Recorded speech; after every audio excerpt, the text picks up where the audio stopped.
I'm Layla, 37 years old, and I've been married to my husband Jimmy for 13 years. Currently, we live together as a family of four, including our daughter, Karen, and my mother-in-law. A few years ago, after my father-in-law passed away, we began living with my mother-in-law in her home. Unfortunately, this arrangement was far from peaceful. Shortly after we moved in, she started to pester me about dinner. Is dinner ready? How long are you planning to make everyone wait? She'd complain as I was cooking, coming into the kitchen and even tasting the food. This pot roast has no flavor. It's awful, she'd say. I'd reply, I thought I had seasoned it well. She'd retort, how could you taste it and still have it turn out like this? You are really bad at cooking. Jimmy and Karen must feel so pitiful with this food. I'm sorry Jimmy must be having a hard time with such a useless wife. Hurried up and set the table. Despite her constant complaints, she never helped with preparing dinner. In fact, she left all the household chores to me and lounged around during the day. When dinner was finally ready and the whole family sat down to eat, Jimmy and Karen praised the pot roast that my mother-in-law had earlier criticized, saying, "This pot roast is delicious, and yeah, Mom, it's tasty." Then, my mother-in-law said, "Yes, indeed, the seasoning is just right," completely contradicting her earlier criticism. Despite her harassment and nasty commands towards me, she always spoke kindly to Jimmy and Karen, probably not wanting them to dislike her. Layla is really good at cooking, she'd say in front of them. Today, Layla did all the housework, considering my health. She is truly a capable wife. Isn't that right, Layla? In truth, my mother-in-law had just forced all the household responsibilities onto me. As I attempted to deny it, my mother-in-law kicked my leg under the table where no one else could see. Despite her blatant attitude, Jimmy thanked me with a beaming smile, believing that I was always kind to his mom, although it couldn't be further from the truth. I couldn't hide my bewilderment, but Jimmy remained blissfully unaware of the harassment. He genuinely cared for his mother-in-law, and after his father-in-law passed away, he became even more concerned for her well-being. I couldn't bring myself to speak ill of my mother-in-law to Jimmy, who loved her deeply. My fondness for her also prevented me from confiding in anyone about the situation. When it was decided that we would live with my in-laws, Karen, our daughter, was delighted. She loved her grandma, and they were very close, always playing and taking baths together. Mother-in-law's harassment escalated when I came back from shopping one day and found the room in disarray. Mother-in-law, what happened? Why is everything in such a mess? I asked, genuinely surprised. She replied smugly, I couldn't find something, and before I knew it, it became a mess. I knew the house wouldn't be turned upside down just from looking for something. It was clear that she had done it to harass me. Sorry, I'm going to dinner with friends now. Cleanup's on you, she said, leaving me to deal with the aftermath. As expected, I ended up spending the entire day cleaning, unable to focus on anything else. When mother-in-law returned home, she remarked, laundry, dishes, cleaning, none of it's done, making it clear that her intent was to torment me. I clenched my fists, suppressing my anger at my mother-in-law's taunts, and quietly continued with the housework. Hurry up or everyone will come home. If Jimmy realizes what an incapable wife you are, he'll surely divorce you. She sneered, never lifting a finger to help, only rushing and nagging me incessantly. As dinner remained far from ready, my frustration grew. In the end, dinner was late, and Jimmy asked, looking concerned, "Are you feeling ill?" "No, it's not that, but—" I started to explain. But when I glanced at my mother-in-law, she was glaring at me, a silent warning not to speak up. "Today has been a bit hectic," I said weakly. "Oh, I see. I'm sorry." "No, it's totally fine," Jimmy reassured, his kindness shining through. Mother-in-law, however, didn't find his understanding amusing. Instead, her daily harassment towards me intensified. Lately, it wasn't just about me. She began interfering in Karen's affairs too. "You two seem to be trying to get Karen into a private middle school," she accused. "Yes, we are. Is there a problem with that? I countered. It's cruel to make her study late every night for exams. Stop it right now. We are not forcing her to study against her will. Karen herself wants to go to a private middle school. Kids should play and have fun. There's no need to force them to study now, I defended. But working hard now will open up more options for her future, and Karen wants this. We're not forcing it on her, I insisted, standing firm against her accusations. Recently, as Karen had been studying late into the night and attending tutoring sessions, our family time had decreased noticeably, and my mother-in-law seemed displeased. Give up on the middle school exams. It's a waste of time, she commanded one day. I couldn't hold back my anger at her disregard for Karen's feelings and her selfish remarks. Isn't it normal to support Karen when she wants to do this? I retorted, surprising my mother-in-law, as I had never talked back before. Karen's exams have nothing to do with you, mother-in-law. Frustrated and feeling like arguing would lead us nowhere, I left, declaring, enough of this. I'm going to pick up Karen. Mother-in-law continued to harass me in front of Jimmy and Karen, seemingly unable to let go of the fact that I had talked back. During dinner that day, she criticized the meal, saying, "Today's dinner looks plain. Is this all we have?" Jimmy, unable to stay silent any longer, snapped at her. "Come on, Mom, don't complain about the meal that Layla made." His anger startled mother-in-law, and she quickly backpedaled, saying, "Oh, I'm sorry. That's not what I meant to say." Not wanting to escalate the situation, I brushed it off with, "It's fine." After dinner, while I was washing dishes, mother-in-law approached me and muttered, "Remember this," before retreating to her room. From then on, every day was filled with fear, wondering what she might do next. Then, one day, it was the day of Karen's acceptance announcement. We nervously headed to the venue. When we checked the bulletin board, Karen's number was clearly written there. "You did it, Karen. Awesome. You got accepted. Yay!" We were all overjoyed. Karen had been studying tirelessly for months, and thanks to her relentless efforts, she had passed the middle school exams.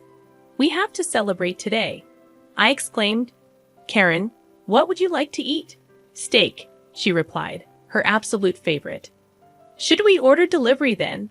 I suggested, and everyone cheered in agreement. On my way home, I called the steakhouse and ordered a luxurious steak for delivery.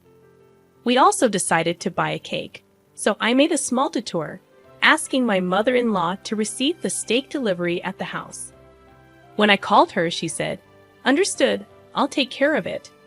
Due to various detours, we were completely past lunchtime by the time we got home. We were all hungry and eagerly anticipating the steak. "I'm starving. I want to eat the steak now," Karen exclaimed. "You're right. We're late. The steak should be here. Let's eat plenty, okay?" I reassured her. Upon our arrival home, we bumped into mother-in-law's friends as they were leaving. They all said in unison, "Thanks for the feast," and left, leaving me puzzled. I had a bad feeling and rushed inside the house. The dining table, where the steak was supposed to be, was in disarray. I asked mother-in-law, "Did you eat the steak?" "Ah, if it's a delivery steak, I enjoyed it with my friends at a luncheon." "You'll pay for it later," she replied defiantly. "What are you doing?" I yelled, utterly shocked by her audacity. "You're probably planning to order delivery and slack off from housework." "I won't allow that," she retorted, completely unapologetic. This was supposed to be a celebration for Karen's success, and I had informed mother-in-law in advance that today was Karen's exam acceptance announcement. It seemed she had forgotten, which explained her thoughtless actions. When Karen and Jimmy arrived late, Karen, having overheard our conversation in the corridor, was in tears. "Grandma saw me," she said, her voice choked with disappointment. Karen had been excited to share the news with her grandmother quickly, but it seemed inconceivable to her that her own grandmother had forgotten such an important day. "Mother-in-law, today was Karen's middle school acceptance announcement. How could you forget such an important day?" "That's awful," I exclaimed, feeling a mix of anger and disbelief at her callousness. Mother-in-law seemed unable to hide her agitation, her lack of remorse only deepening our disappointment in her. "Why today, Layla? Why didn't you tell me earlier?" Mother-in-law's voice trembled with a mix of surprise and guilt. "I did tell you," I replied, my anger overshadowed by disappointment. I felt a strange certainty that left me too numb to be furious. Karen had worked hard and earned her acceptance. We had planned to celebrate by indulging in her favorite steak, but mother-in-law had eaten it with her friends, oblivious to the significance of the day.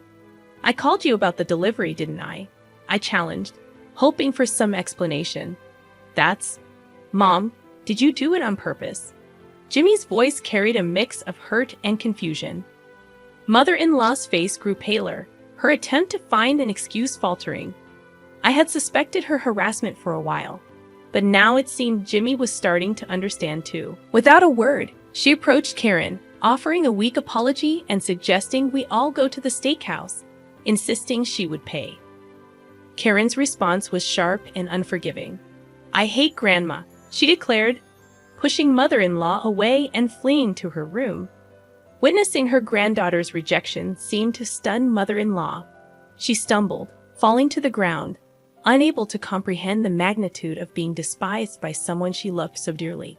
After that, I confided in Jimmy about the ongoing harassment, my heart heavy with the burden of secrecy. "Why didn't you tell me sooner?" he asked, a mix of guilt and concern in his eyes. "I couldn't say anything when I thought about you and Karen," I confessed, regret coloring my words. "I'm sorry for forcing you all this time," he said, his voice heavy with remorse. "You don't have to endure this anymore." Jimmy suggested we move to escape the constant torment. Karen also expressed her desire to live away from mother-in-law, providing us with a reason to leave without hesitation. On the day we moved, while I was packing, mother-in-law entered the room, her eyes reflecting sorrow and desperation. "Are you really leaving the house?" she asked, her voice breaking. "Yes, you must be glad to be away from me," she continued, her words heavy with self-pity.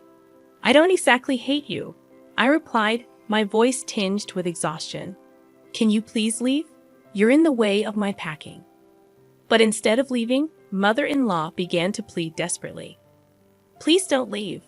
I'll apologize for everything. Please, I can't bear to be apart from Carrie."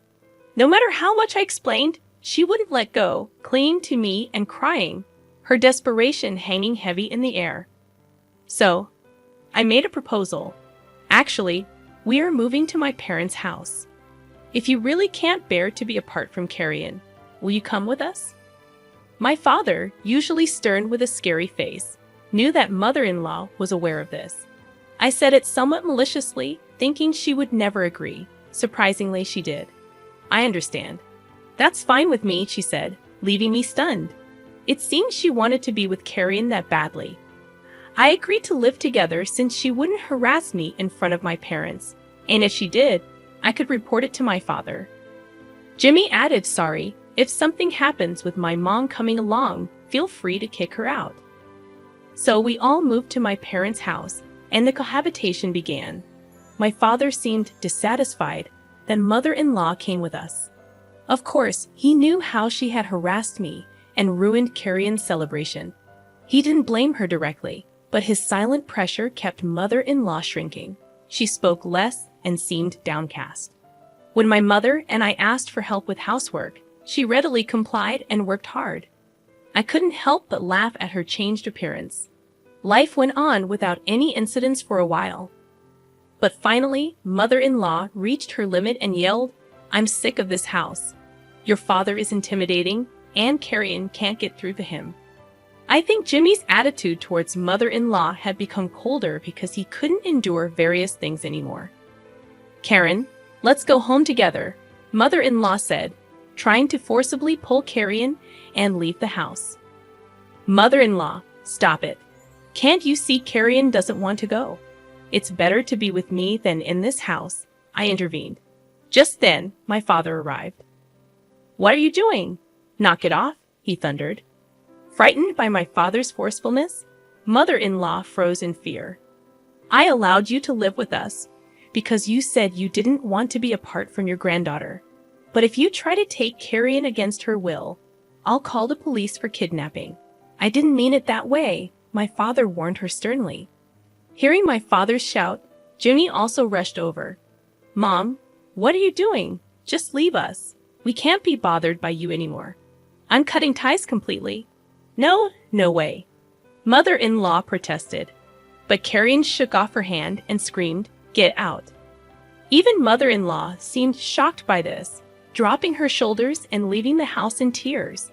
Now she's back at her house, living a lonely life. Afterward, mother-in-law became reclusive, and it seems that even neighbors and friends started keeping their distance. On the other hand, our family is living peacefully every day. Carrie is studying hard at a private school, and Jimmy has become very friendly with my parents, especially my father, with whom he drinks every day. I wish I had talked to Jimmy earlier and moved to my parents' house.